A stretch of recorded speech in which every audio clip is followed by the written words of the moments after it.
So, by the way, my name is Melvin, your engagement partner for this afternoon. And I guess for everyone here, you were able to receive an email.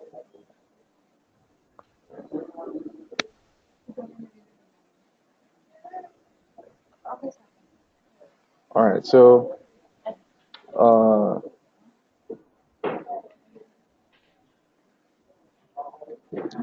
so you're supposed to click this link from your email to join this webinar session.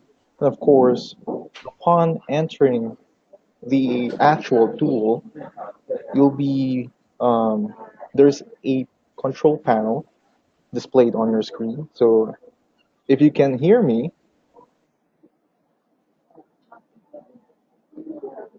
if you guys can hear me, you can click the virtual hand.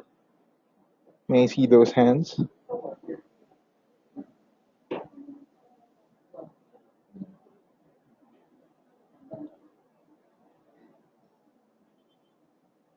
All right. So I'm seeing some hands. Okay, great. Thanks, guys. Also, if you want to hide your the panel on your screens, you may click the hide button.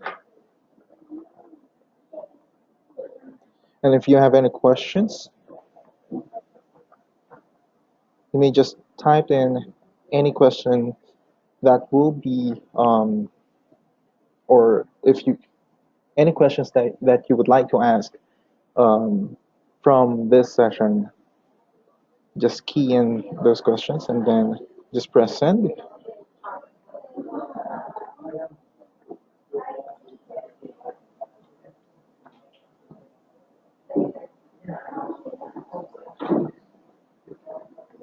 And of course, it will prompt in our chat box.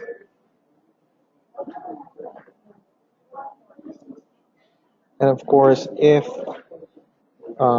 we're done with the actual webinar, you may click file and then exit or leave webinar.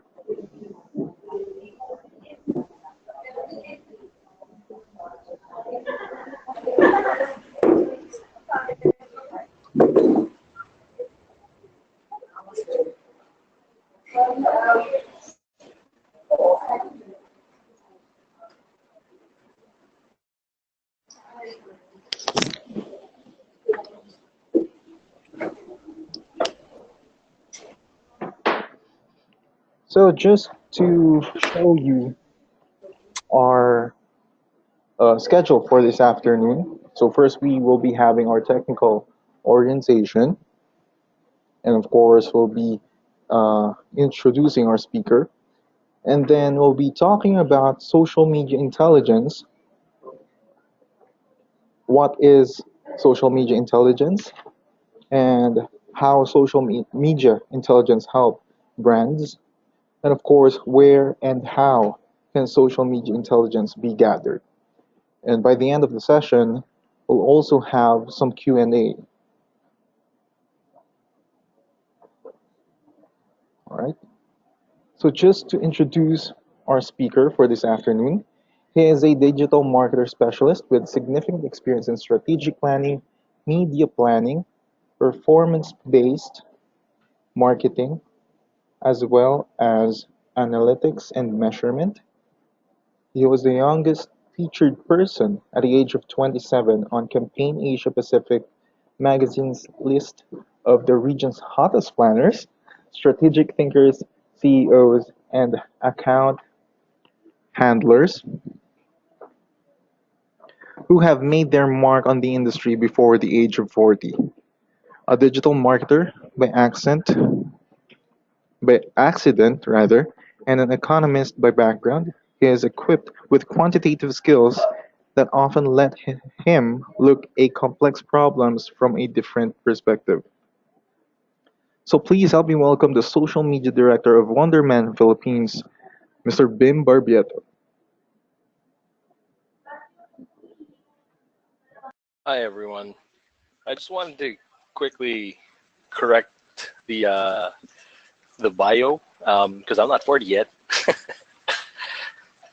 I just wanted to see a quick show of hands so anyone can hear me.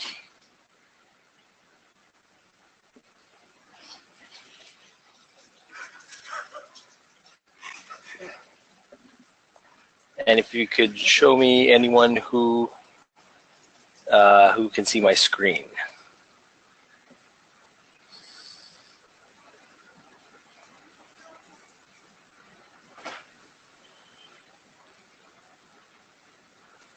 You guys can hear me, right?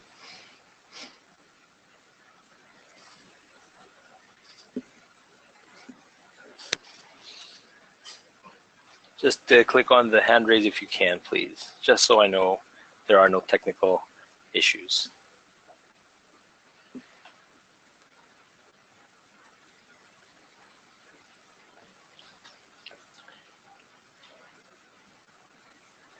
Okay, so you can see my screen and you can hear me. Great. All right. Okay, so let's talk about social media intelligence. So when we talk about social media intelligence, we have to talk about what it's not. So it is not just social listening. It's not just social monitoring. It's not just social media. So what's the difference between social media intelligence and social media? So Wikipedia defines social media as, the computer-mediated technologies that facilitate the creation and sharing of information, ideas, career interests, and other forms of expression via virtual communities and networks. This is a lofty and quite unnecessarily profound definition of it. I personally always just like to define social media as any electronic platform where you can interact with people. That's it, right? There's always more social in social media than there is the whole digital aspect of it. It's just really simply the medium. So are these three things social media? Answer is not just those three things. It's a lot, and there's so many things happening online. There's 300 million posts on Facebook a day. There's 500 million tweets per day, 60 million pictures uploaded to Instagram, 432,000 hours of video, 1 billion hours of video are consumed per day, and about 470,000 comments made on Reddit on a daily basis. That is a lot of opinions. That is a lot of voices. And have you guys ever heard of Francis Galton? Galton, I don't know how to pronounce his name. Galton, I'm guessing. So in 1907, he asked 787 villagers to guess the weight of a cow or a bull. So what he did was, so he asked all these people, and no one really got it right. But what he did was, after he collected all the information, he took the average of the answers, and he found that it was quite accurate after he averaged it out. And this is a story that people have been using to talk about the wisdom of the crowd. Now, the story is inaccurate at best. It's not something that you guys should do, but it does speak to the way we shouldn't ignore the crowds, what people are saying. It should be a source of information for all of us, for our brands, and for our daily work. Okay, so let's define now what social media intelligence really is. So it's taking data from social media, among other sources, even those sites that we don't really consider social media, like blogs and stuff like that, maybe news, and turning it into actionable insights. And the main difference between monitoring, social media monitoring, and the intelligence is turning it into actionable insights. So listening is simply going out on the internet, finding comments, what people are saying about brands.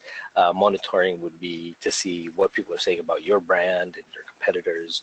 With social media intelligence, you take it a step further and you have to turn it into actionable insights. So before I continue, are there any questions so far?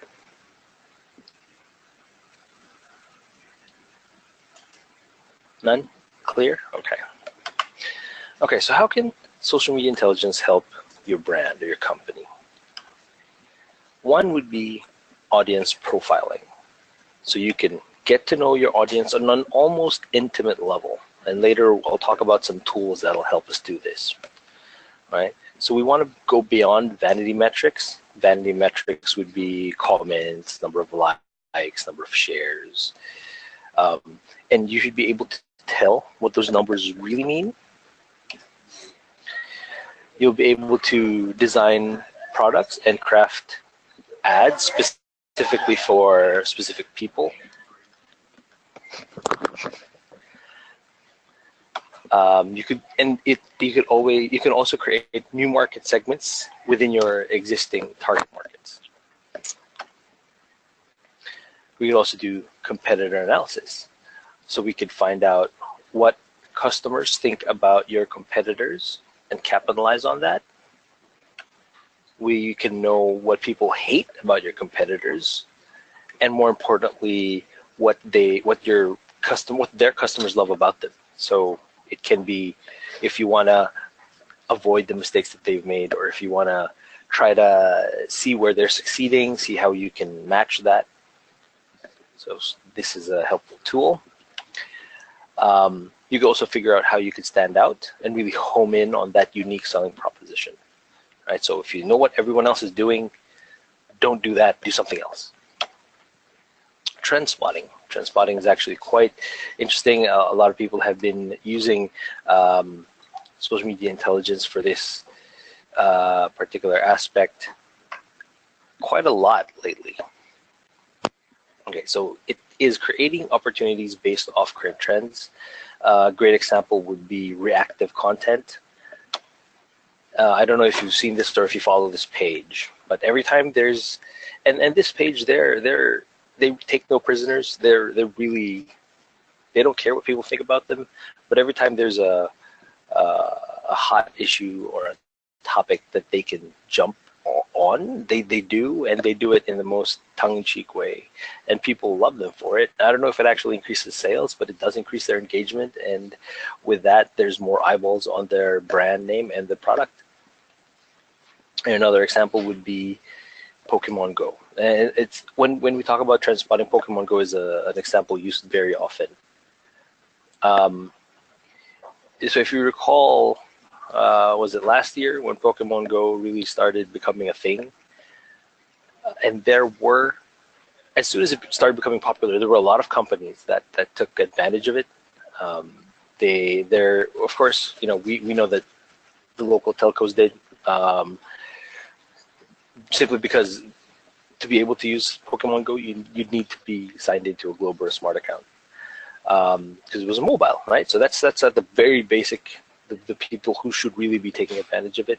But then there are brick and mortar stores that took it a step further. They would ask people to come in and catch Pokemon at their location. There was a time when, if you guys are familiar with Venice Piazza in McKinley Hill, because in McKinley Hill there were 3 Pokestops. Pokestops are places where you can go and attach lures, and if you attach a lure, you get more rare Pokemon, and spawn rates are faster, etc. Something so game mechanics, right? So what they did was, for an entire weekend, to increase foot traffic, they took advantage of the 3 Pokestops within their vicinity, and with, I guess, some corporate budget. It was cheap. I forget how much a lure was. It was like probably $5 for 10, something like that. And they made sure that there was a lure on all of the Pokestops for a whole weekend, and they advertised it. They had billboards in McKinley Hill saying that it was Pokemon Go weekend. So, so if you could spot trends like that, you could find some things that you can latch onto and use, and you can usually see these things on social media. And also, if you know what the current trends are, you can try to predict future trends. And we'll be able to avoid reputational threats and make social media mistakes. Now, I'm not sure if this presentation will be sent to everyone, but these are links to see some things that I'm talking about. I'm going to try to click out on one. Oh, in presentation mode, I can't click out.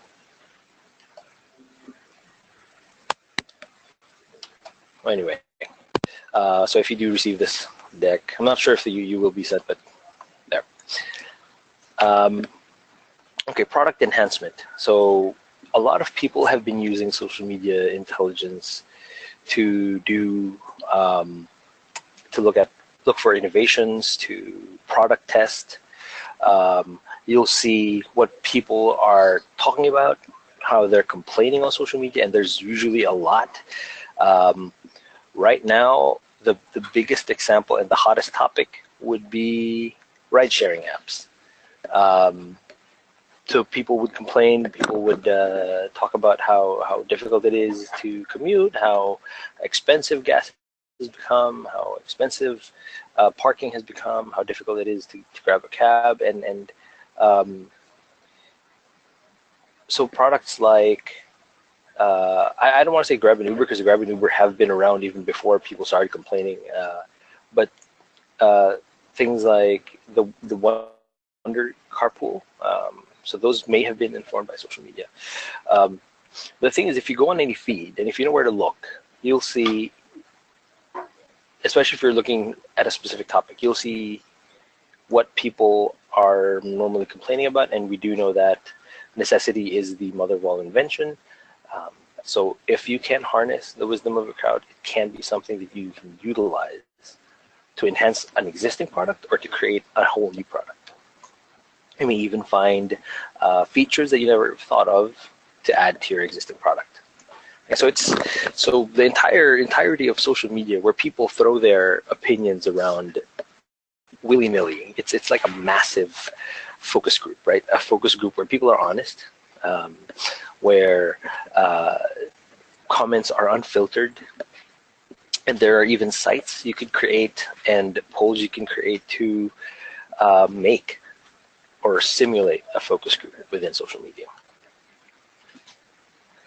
Okay, so before I move on to the next topic, any questions?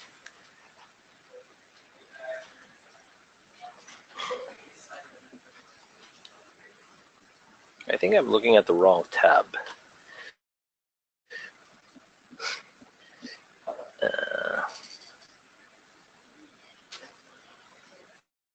Okay, I'm just having some technical difficulty here.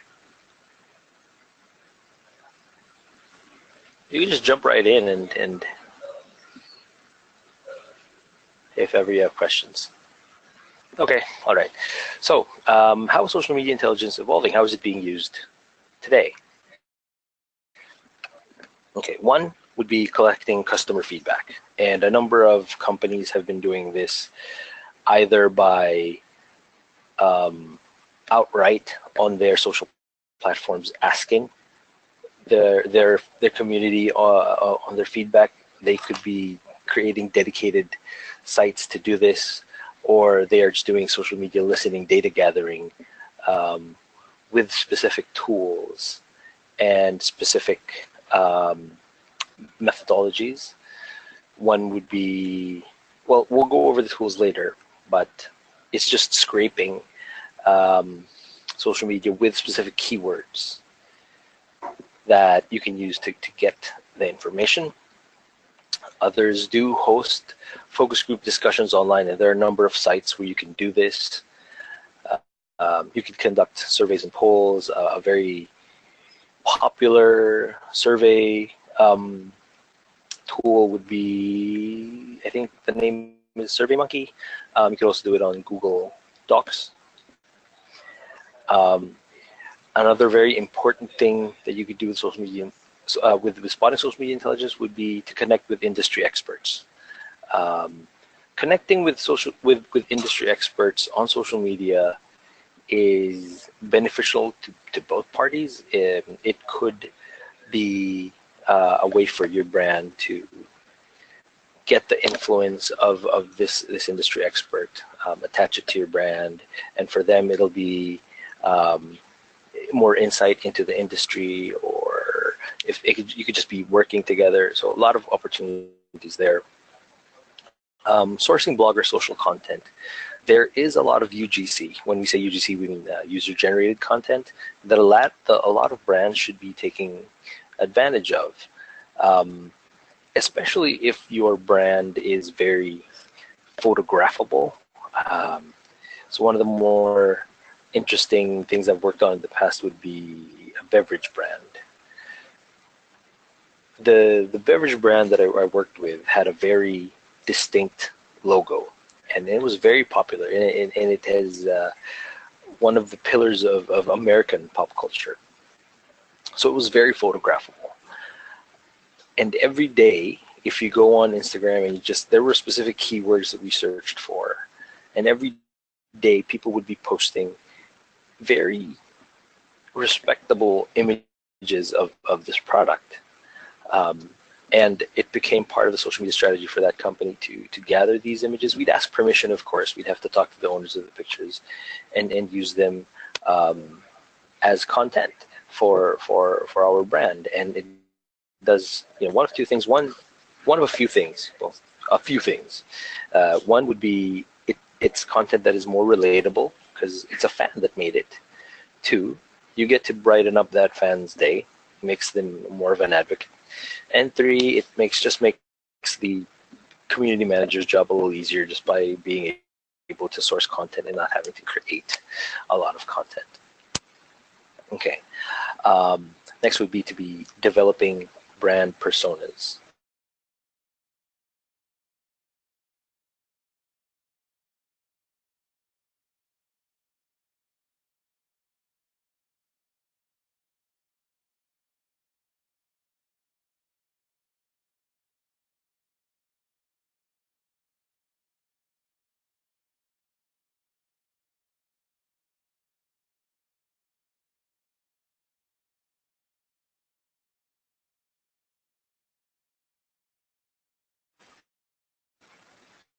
And of course, there's competitive and brand health monitoring. So you should be looking at what your competitors are doing, how they're speaking, how they're utilizing their social media, they're perceived, more important, or perceived, and how you're speaking in social media. Okay, so how do we actually do it? What tools should we use? Oh, but before I continue, just want to see if there are any questions.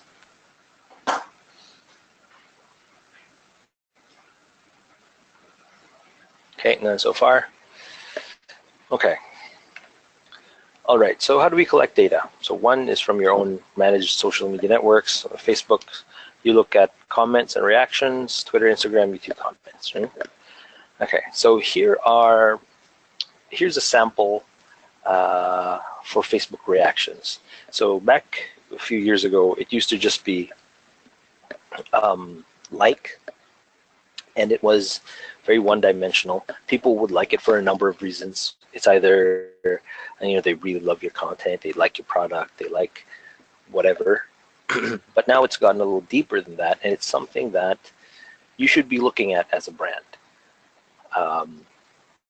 So this is actually quite similar to Rappler's mood meter, and which I always found to be a very good indicator of the sentiment towards a particular piece of news, right?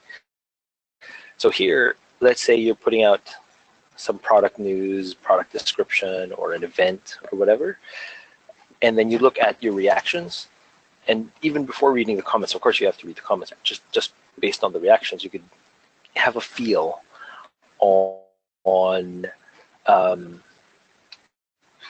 what type of sentiment you're generating. So this is a sample post that I took the night I was making the deck.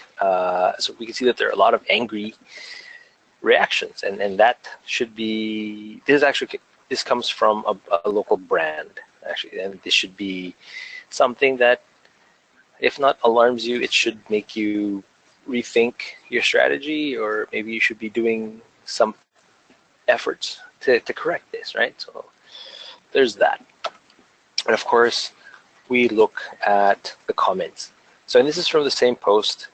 So you can see it is from a local telco. So a lot of the comments do get responded to, and they're great at doing community management, customer service that way. But we can see that there are a lot of comments here that aren't necessarily respondable. You can't really respond to them. Sometimes people just want to rant. And it's something that we should be looking at, and your branch should be looking at all the comments. So there are a number of methods that you can do. There are a number of tools that you could use to pull a lot of the information, and there are tools that do sentiment analysis automatically. The problem with is, like, I personally haven't found one that will do it for Filipino languages. English is more or less okay, but sometimes it still can't detect sarcasm and jokes, that kind of thing. So sarcasm would normally get marked as positive. So it's still good to, while there are automatic tools to do it, it's still good to go in and look and read for your of what your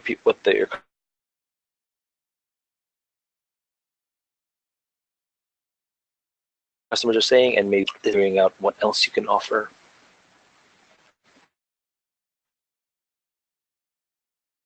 Okay, this tool, this is Audience Insights on Facebook. So it gives you a list of demographics. So what you could do here is, I want to be able to show you. So I want to go to the site if I can.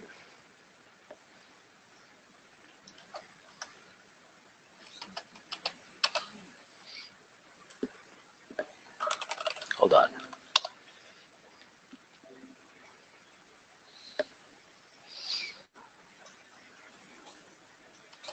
If you give me a couple seconds, it's loading up. Okay, so while this is loading up, you guys have any questions for me?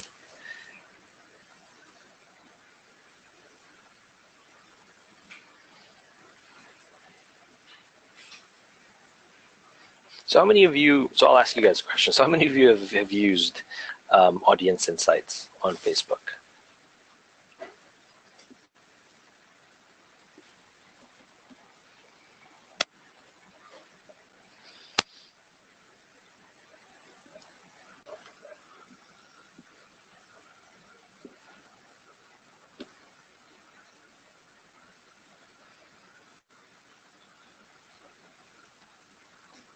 So is my voice still choppy?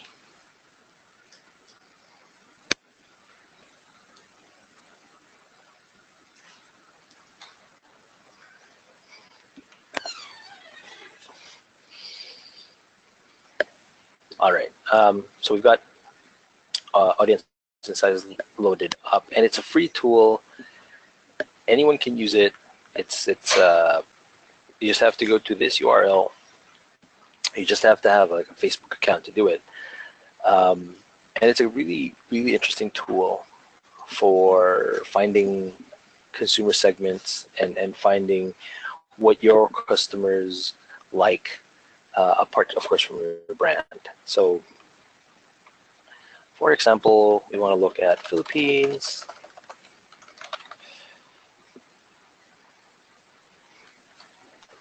Right. Everyone in the Philippines who is interested in, let's say you run like a gym, right? So everyone who's interested in gyms. Okay, so we can see that 53% of all women on Facebook aged 18 to 24 are into gyms, and 47% of all men. You can see the relationship status, education level. So most of them are single, a bunch of them are married. You can see where they work and how likely they are depending on their self-reported job industry, how likely they are to interact with gym, fitness and wellness topics. And here you could also see what other pages they're into. So this is a really good tool if you want to craft your ads, if you want to be able to reach. So let's say you're already running a gym and you want to reach a wider audience. So you want to look at what else they're into. So you could look here. So they like consumer merchandise. They like cars. Of course, if you're into gym, you're into fashion as well. So here, just you could get some insight on what else they like, and the other pages that they follow on Facebook. It would actually be, the data would be better if you have a page and you connect it here. So it'll give you a very nice overview of the other likes of the people who follow your page already. So good for segmentation. Location, here it'll give you the top cities where most of your audience is from, and their activity. So mostly everyone's on mobile these days. If we look at primary devices, so 96% of people are on mobile. So very few people access Facebook or social media now on the computer. So this is a really nice tool. I recommend you jump in and give this a run. Give it a try.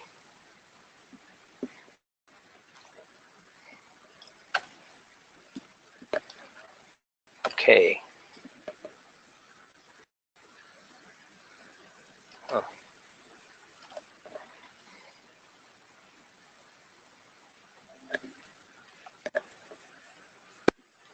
So I think I have to restart my PowerPoint.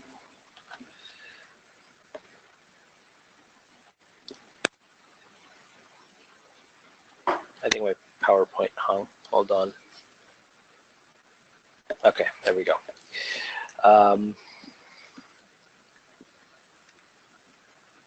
Okay, another way would be to go into, if you have Twitter, there is Twitter Analytics, and from there you can see what you tweeted that is most popular among your followers. So it's low, like the stats here are low because I just used my Twitter account. You'll also see your top follower. So earlier I talked about connecting with influencers. So you'll see who your top who the top influencer is that follows your page. So it could be an opportunity for you to start following them back or to start a conversation. Normally Twitter conversations are very public, so there's an opportunity there to be noticed within your influencer space as well. You just have to, of course, be careful when you do that. Be very tactful. You can also see the common interests of the people who follow you. So again, good for segmentation. Okay, Twitter search.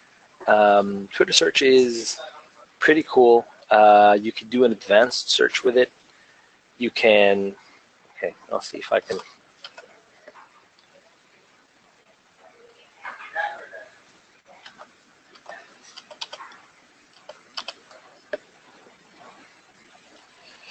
Hold on.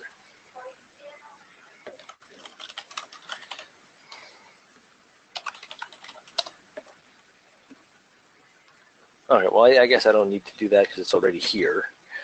So last night, or not last night, August 19th, I did a search for one of the more the hot topics. That would be Uber. So I just searched for Uber. I limited my search to the Philippines, and within this certain date range, which is August 1st to the 21st. And I would see what people are tweeting, and this is mostly on real time. It refreshes quite often. If you put it on latest, if you put it on top, it would be the top most engaged posts within these parameters. People would be everyone who's mentioned your topic in the last within your time range. Photos, videos, news, and of course that's kind of self-explanatory. But it's a really good way to see the current trends. It's a really good way to see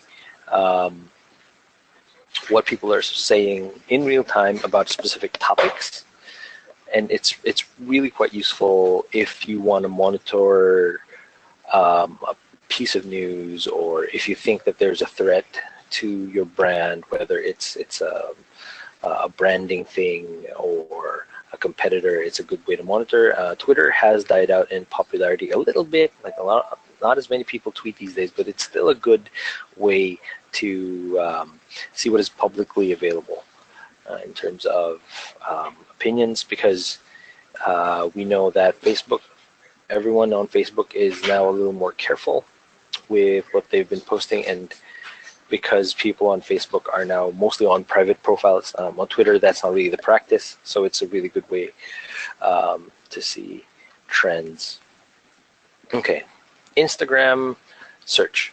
So if your brand has a hashtag that you guys are holding on to, that you've been promoting, it's good to see it, the images being uploaded on Instagram. Just you have to be very specific on the hashtags you search. So yesterday, not yesterday, I keep saying yesterday, sorry. When I made this, which is like the other night, I searched for Uber by mistake, right? And I got back a ton of images from all over the world. So I had to be specific with it and search Uber PH, and you'll see what people have been posting. I guess these two are, this one's a passenger, this one's a driver, and then people complaining that it's no longer available. And then what you could do once you start searching a specific hashtag, it's a rabbit hole really. So whatever brand that you might be representing, you'll find other hashtags related to it, and you'll find a lot more content, and you'll find more insight just by clicking through the other hashtags people use to relate to certain things. Okay, and then of course good old Google, right? So you could do a search for the search interest. It's a way to gauge how much people are searching for specific things within a certain time range. You could even compare it to other search strings. So if you want to see if your brand is, or if you launched a campaign, you'll see if that campaign is being searched, if your brand is being searched more after a certain time, then you'll see it in the search interest tool of Google. Then you can always set up alerts. So setting up an alert means every time it's mentioned in news or blog posts, you will be sent an email from Google with a list of all your mentions. So you could set it up for your competitors, competitor names. You could set it up for your own brand. So for health, to see if people are talking about your brand, what people are saying about your brand. You could even set it up for specific influencers. If there's someone who is super pro your brand or super against your brand, set up alerts for that. And to find this tool, you just really have to Google Alerts. It'll show you that. Here would be the search interest last Monday. So solar eclipse was a thing. Of course, it was Ninoy Aquino Day. And of course, Game of Thrones. So you'll see for a specific market, specific country, what people have been searching the most for that day. So it could be, if you want to do reactive content, it could be a trigger. So you could look at, maybe you could do content around solar eclipse, or the SEA Games or maybe New York.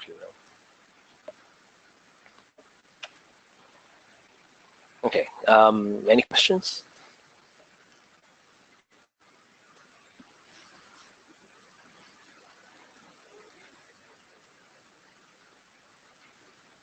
All right. If there is none, I'll move on. All right. So what tools are available for us to use? And really, there's a bunch. The stuff I mentioned earlier, those were all free, and so are these. So you've got Hootsuite. Well, Hootsuite, there is a paid version of Hootsuite. There's a premium package, but you can still use it for free. You can monitor keywords on Hootsuite. It works a lot like TweetDeck, but you can manage your social media from Hootsuite as well. And I think you could do it all on the free platform. There's TweetReach.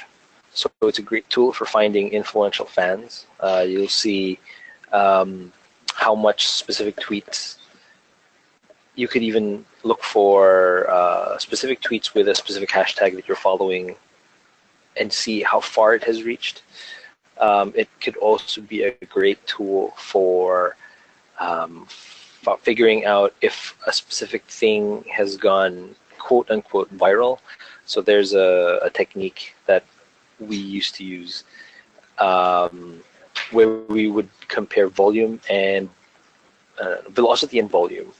So there would be a threshold for when we would declare something quote unquote viral, whether it's a good thing or a bad thing, whether it was a crisis or not. We would always compare how much of it is being tweeted or being talked about, so that's volume, and how fast the content is coming up, which is velocity. So at a certain threshold, and it's something that you guys have to figure out on your own with your own companies, like how much volume and how much velocity, like how many tweets per hour, how many posts per hour is acceptable for us before we start calling something, viral. So TweetReach can help you figure that out. Another free tool would be Clout. So I'm sure you guys are familiar with Clout. It's been around for years. It's actually quite controversial because it's a score that gives specific tweeters based on their influence and popularity. So it's not 100% accurate, but it can be a good benchmark if you want to put together a list of influencers you want to use for, let's say, a campaign. So especially if you're an agency, so I'm not sure if there are agency people here, but if you want to be able to provide a recommendation list for your clients and they want to see like certain stats, so you could always go to Clout and show them the score. Social Mention is one of the better free overall search tools there are. So it works a lot like the paid tools like Sisumo Synthesio, where you put in specific. Actually, I'll try to open it up, see if I can show you.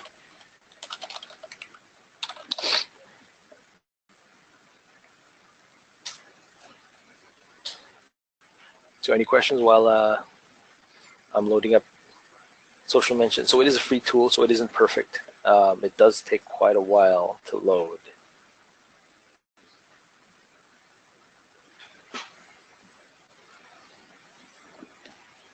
Okay. So you could look through blogs, microblogs, bookmarks, images, videos, questions. So I guess Quora for specific topics. So any suggestion on topics? Or otherwise, I'm just going to use Uber again. No? Okay.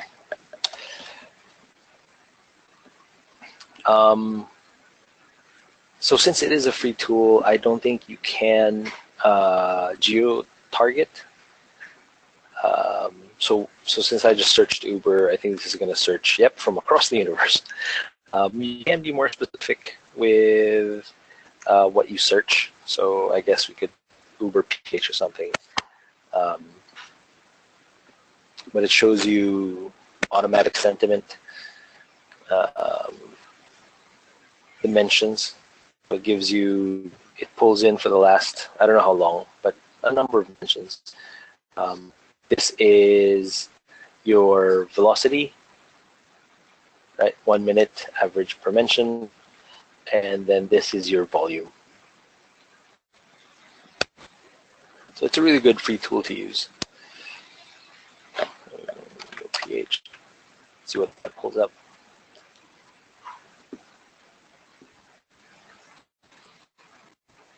First, yeah.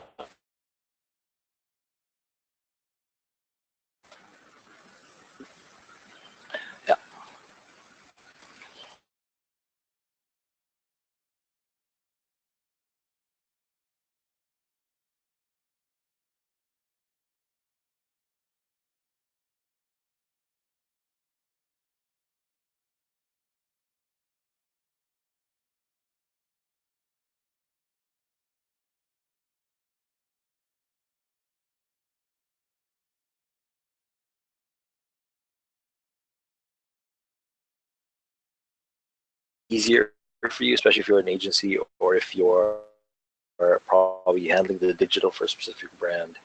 There are a lot of paid tools, and I'm only mentioning just the few that I really have experience with. There's a ton of free tools, and all you really have to do is quick Google search.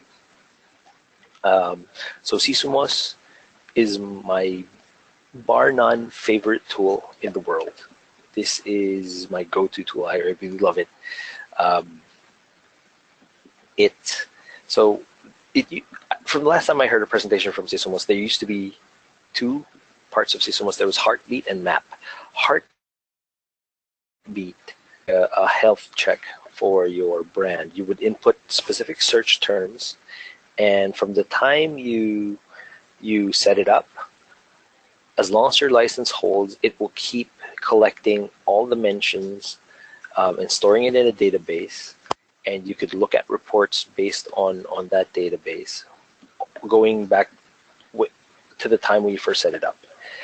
I think that's map. And then there's heartbeat, where you can do ad hoc searches for any topic using, if you're familiar with Boolean searches, so the and, or, and not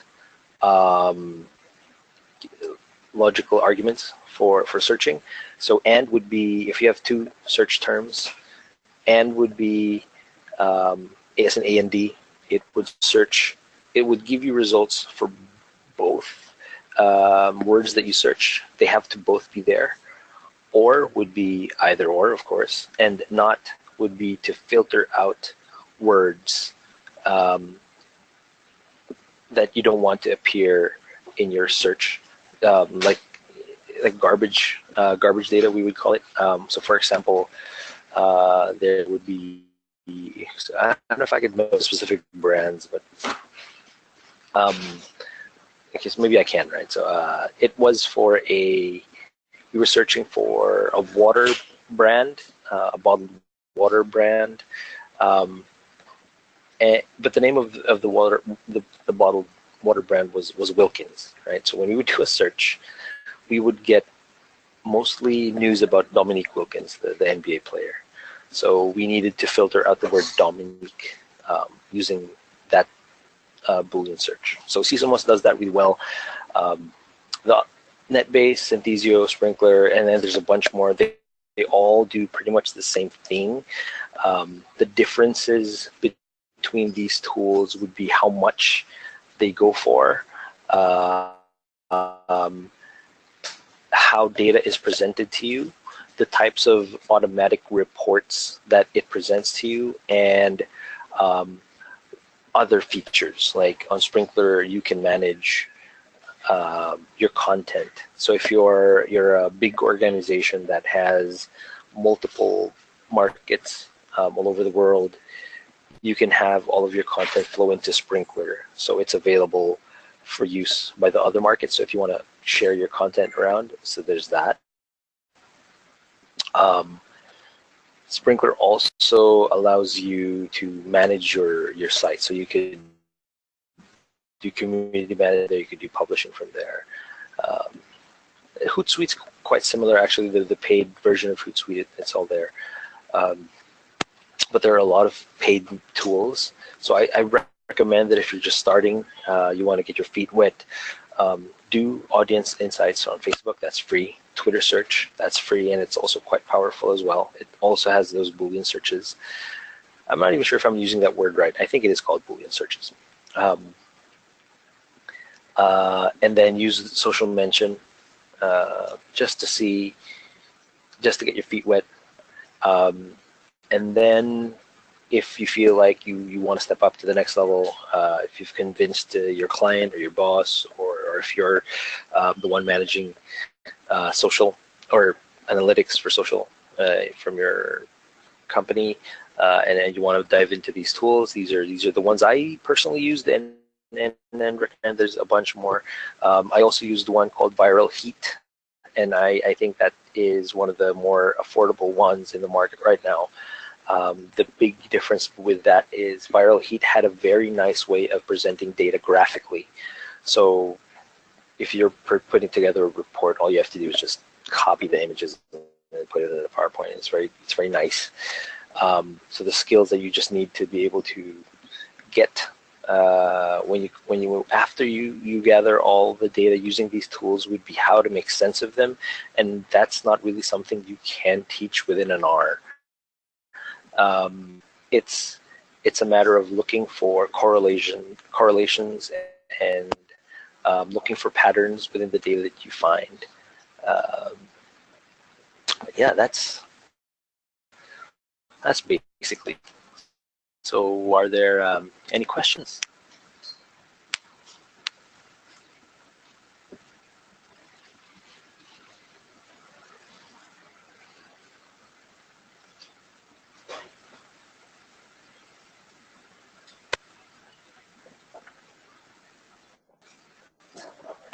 Anyone?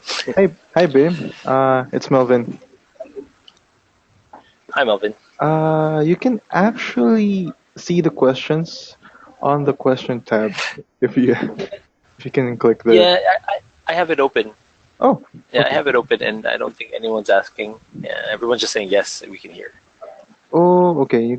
I guess here I can read Oh wait, some of the. sorry. I do see. Yeah, go ahead. Yeah, there's a couple questions. What's the rule of thumb on how much info one should look at social media?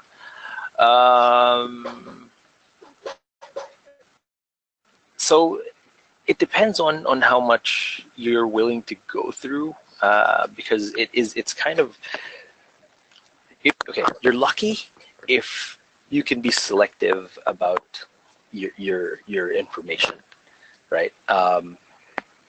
It's actually a lot worse if there isn't enough. If the specific topic you're looking for is lacking, that's worse. Um, the more, and this is something that I tell my teams at all the time, the more data you have, the more accurate your insights become. So um, I lost the question. Okay. If you have way too much data to work with, there are a number of statistical techniques you can employ. One of them, my favorite, would be random sampling. So if you're looking at, let's say, 5,000 comments and you want to be able to get a specific sentiment, or you want to find a key common denominator among these 5,000, I recommend you slap them into Excel, assign a random number, then randomize, and then pick. So what is it to make it statistically viable? Is it 5%? I think it's 5% of the total population. But if you could do 10, 20%, it should be the more you do, the more accurate it becomes. I don't know if that answered your question, Leandro.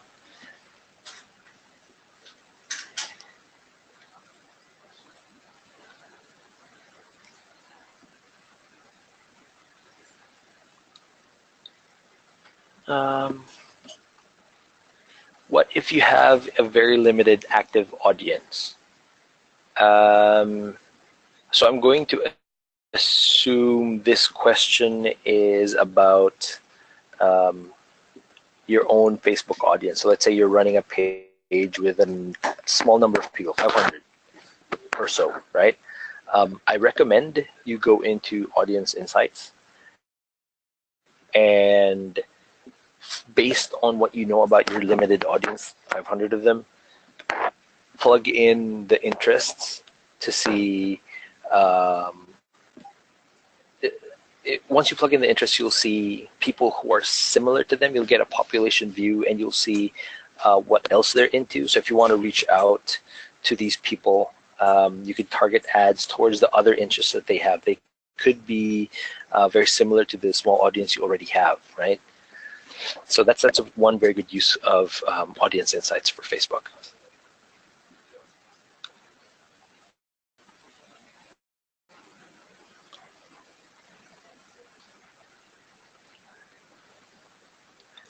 I can also see I have used Facebook group. So this from Ria. I have used Facebook group for my classes in our university. I find it very effective for assignment submissions and video presentations for viewing. How can I turn this into something measurable or insightful? So currently, as far as I know, and this is probably going to be very embarrassing for me because we are like the company I work for right now. We do run a number of branded groups. There is no automated way just yet. Unlike a page will give you insights. Like, you know, Facebook pages will give you, you will be able to download Excel sheets full of information. For groups, I don't think it's available just yet, but a good way to gauge it, and I know my colleague can hear me. He's right in front of me, and he'll correct me if I'm wrong, and he hasn't, so I guess I'm right.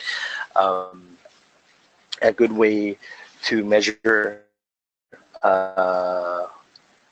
your performance within that group would be getting things like engagement rate. So you know how many people there are in your group, right?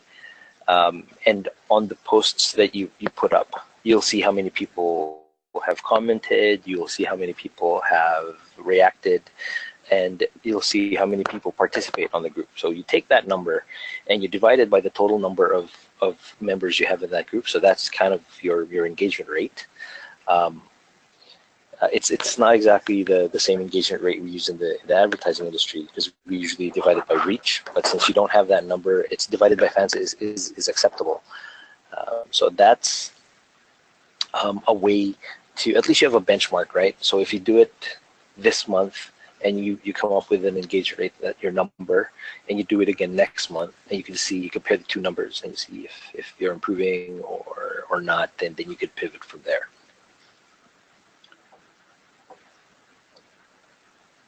Okay. From Leandro as well, how much time should a company devote looking at social media info? I would say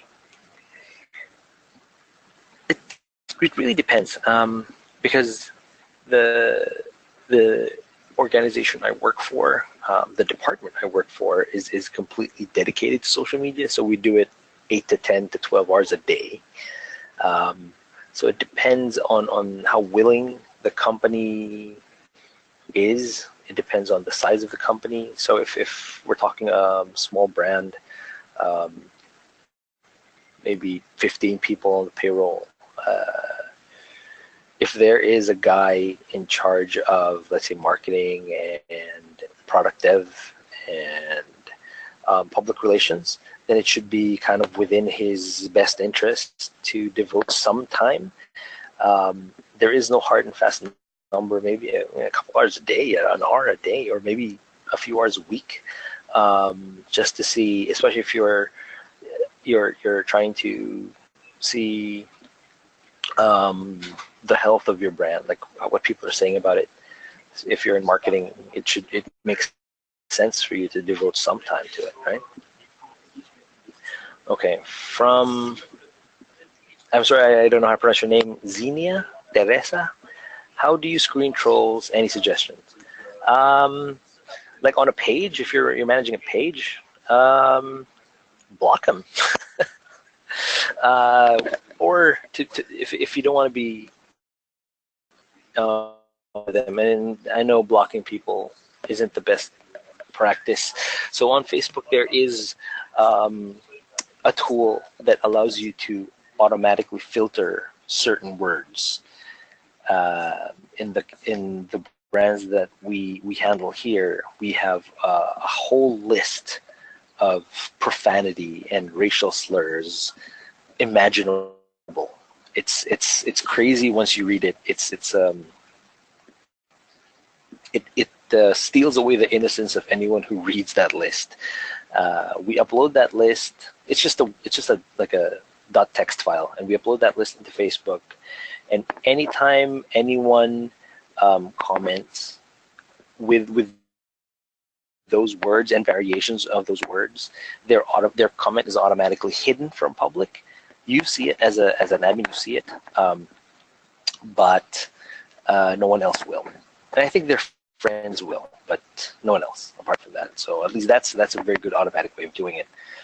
How can you spot upcoming trends in social media before they become popular? So that question comes from Leandro, and that's where the velocity and volume kind of come in. If you monitor a topic over a number of days, and you can see that the velocity is picking up, so there's more posts about it. Excuse me. There's more posts about it in a shorter amount of time. So volume and velocity are going up. And if you can see the trend, so if you've been monitoring for a number of days, and you can see the trend that it's been increasing, then you can, using the past data you have, you can predict how much more viral it's going to get. Although you have to take into consideration that most things, especially on the internet, with people having very short attention spans, that at a certain point it's going to plateau, right? So you just have to take that into consideration. But a good technique would be velocity and volume for that.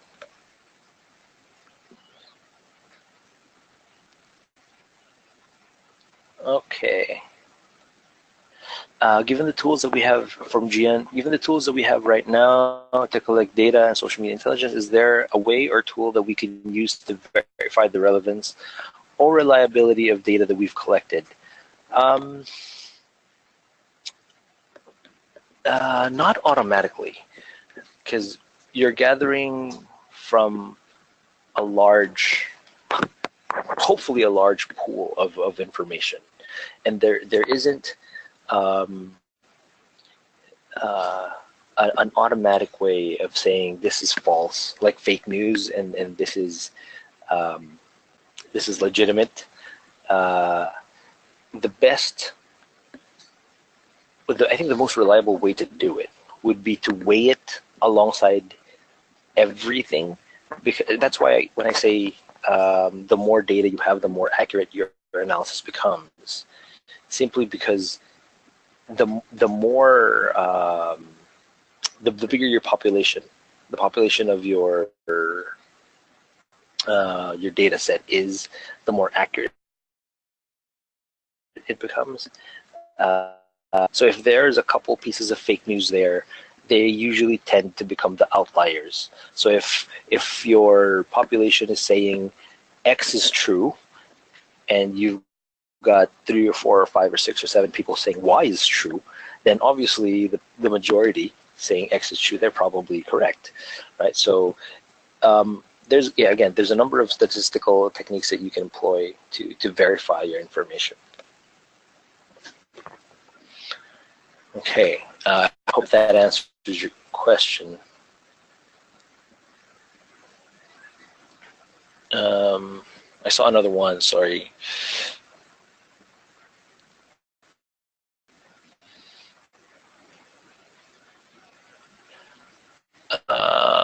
Aside from posting job vacancies, how else can social media be utilized for recruitment? Okay, this is interesting. Because I personally Every time I get a resume, I stalk them online. And it's a practice that I know, I don't know if it's from, because I'm not from HR, it's frowned upon. Because, and to quote a show, I think it's a show or a movie that's about to come out, we gave up the right to freedom for the ability to look at cats on our phone. Poorly quoted, but something like that. So these profiles, everyone's profiles, like I'm sure if I search your name right now, I'll find something, right? If it's not LinkedIn, it's probably Facebook or something you've posted sometime in 2011 or something like that, right? So I don't know if it's a horrible practice for HR practitioners. I know people do it a lot. People call it research. I call it stalking. Probably the same thing. But you'll see the things that I look out for personally would be their posting habits. If their profile is public. And I usually hire for digital professionals or digital marketing professionals. So the way they handle themselves online speaks a great deal about their work ethic, their interests, their passions. So that's one way you could use social media to help you out. It's a vetting mechanism. So any idea on how we can conduct? Sorry, I hope that answers your question, Marie Rogel. Okay, from Cynthia. Any idea on how we can conduct customer surveys during the engagement or after the concern has been resolved? If we wait for the concern to be resolved, how long do we need to wait for the customer to reply? Okay, so this is a community management thing. Okay, so the question is formulated. It's like a multi-part question. So let's answer the first one. Any idea on how we can conduct customer surveys? So the easiest way that I find would be SurveyMonkey. It's a website that allows you to make free surveys. You could also do Facebook polls, but the problem with Facebook polls is the information isn't extractable, and it really is just a poll. With SurveyMonkey, it's a little more robust. So there's a paid version for social SurveyMonkey that allows you to, because there's a free version, and I think it's quite limited in the types of questions you could put together, and then there's a paid version where it's a little more robust, and it's cheap. It's like, I don't know, the last time I bought it was 2014, I think 2013. For like $10 a month, so it's not expensive. So that's a really nice way. And when you create a survey, it gives you a link. So if you are conducting a survey for a number of people that you have access to their emails, or you have access to them via Facebook, or they follow your page or your Twitter or whatever, you can share that link in those platforms, and they should see it. Okay, during the engagement or after, if there's a concern. Okay, I'm not a customer service expert, but I would never want to see a survey before my concern has been resolved. Like, never, ever. That will piss me off to no end, right? So I would say after, I guess, right?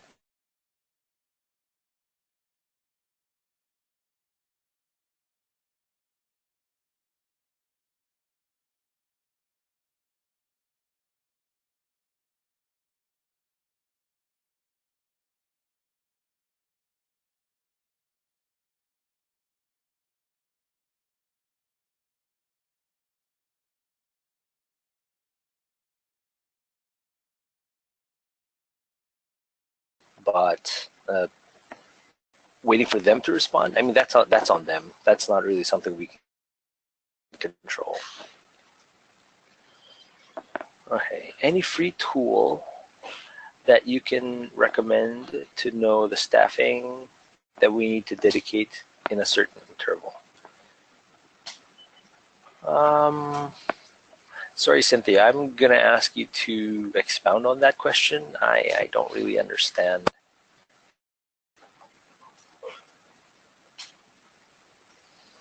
Free tool that to know the staffing that we need to dedicate in a certain interval.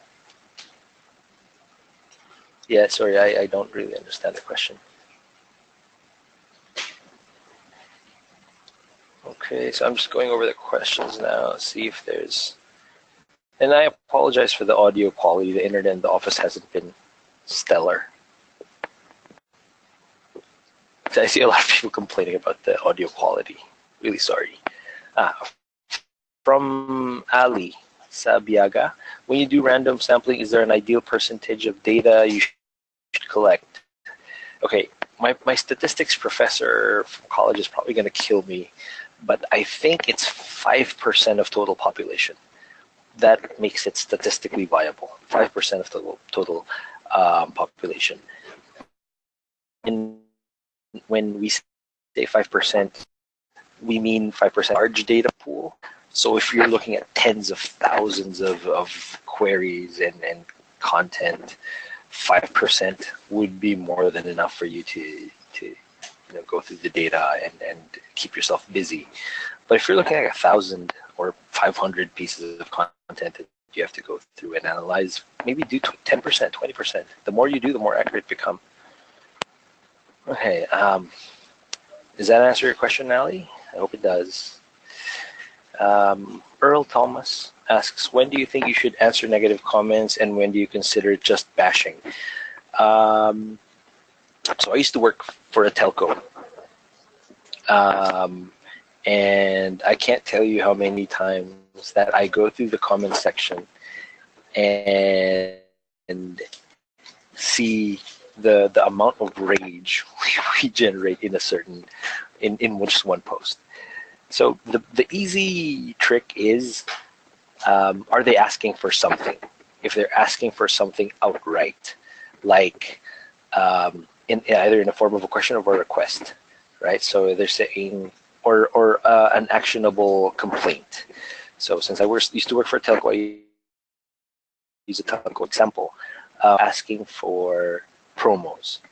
Is there a promo for this? Is there a promo for that? Is there unlimited data? So those are easily answerable, right? People who are saying there is no signal in this area, very actionable, right? Because it gives you a location, gives you time, and there's no hate. I mean, there's sort of hate, right? But at least you know where it is, and it's actionable. It's something you can escalate. So if you have like a customer service team, if you have a product team or whatever, you can escalate the concern. If it's just, I hate smart, I hate you, mga blah, blah, blah, blah, then it's bashing. If it's not actionable, it's bashing. Just close it. Okay. So that was from Earl.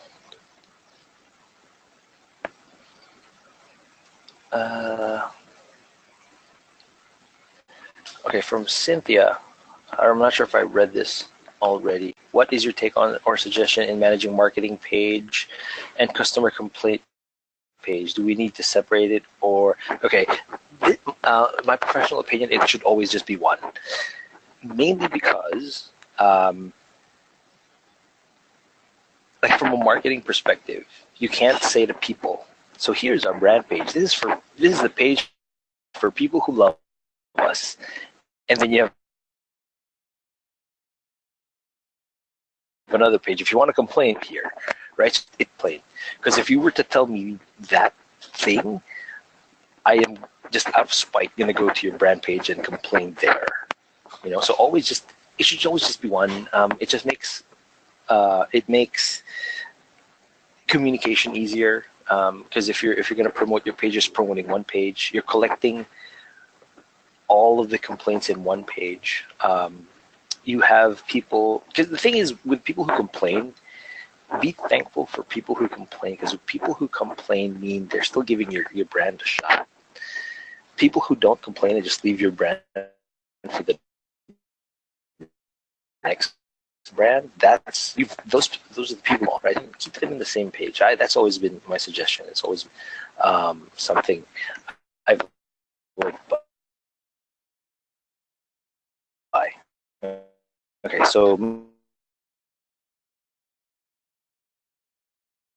Melvin, good question. Having trouble. I'm butchering your name. What do you say?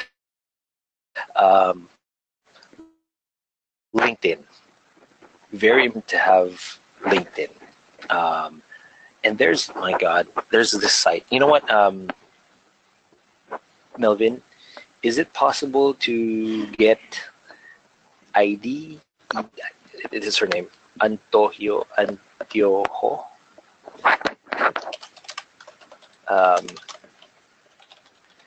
Is it possible to get her like email address? Because there's a website that I frequent, and it's like a review page for companies.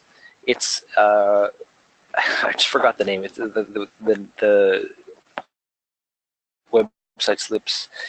No, it's a website where people leave reviews for employers. So, as long as you're a good employer, it would be good to be there. And I think everyone's there because it's community managed. So if people, there's a star rating system. I think 1 to 5 stars, and if you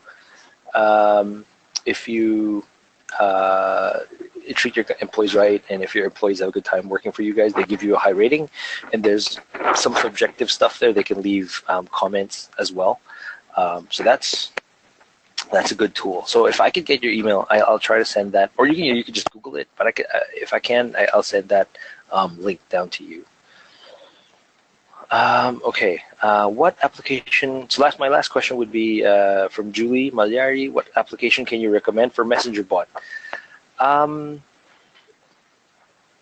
Okay, it's unfortunate that this is my last question because my answer is I don't know, because in the company that I work for now, Wonderman, we've always developed our own messenger bots. I know the API is available for you guys if you have a development team or if you've got an agency. I know there are APIs you could use. Because you kind of have to train your messenger bot, right? Train, quote unquote, right? So you have to put it, you have to teach it the right keywords and the right responses to those certain keywords and the right escalation paths for your messenger bot. So I guess my recommendation is build your own. Use APIs and build your own.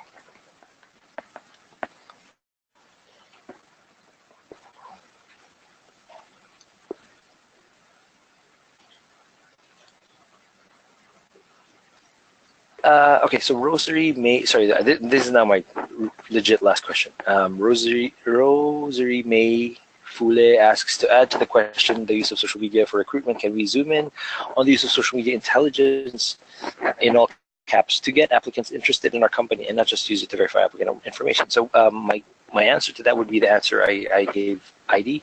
So, make sure your LinkedIn profile is complete. And then there are websites where you can get your brand reviewed.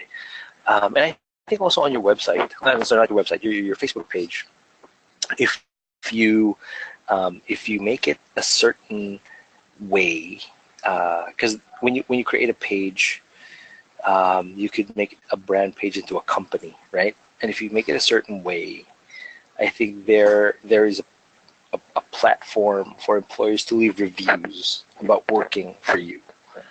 So there's that. Another would be, good old PR. If you have company policies that you guys are proud of, if you have stories about your employees that you supported, let's say you put someone through college or whatever, put that in your LinkedIn, put that in your Facebook, boost it. When you boost it, make sure to target the specific age range, specific interests that you're targeting, so that story reaches them. So when they start looking for people to work for, that story will stay with them, So there, yeah, I hope that answers your question. Boost your content, find stories, good old PR, right? Okay, so I guess we're out of time. I apologize. So Melvin, where do we go from here? All right, so I guess that's it. Thank you so much, Bim, for your time answering all those Oh, very questions. welcome. And Oh, I enjoyed it actually. yeah, it's actually record breaking because our attendees is at 100 plus. Usually when Yeah, we we were at 120 yeah earlier. when we do webinar I sessions, was expecting a crowd of 40, 50, right? like 40 or 50. Glad to see 100, 120 people. Thank you everyone for listening. Thank you so much for joining. And for BIM slides, I guess we can coordinate with our PMAP organizers to send it to you. And again, thank you so much for joining.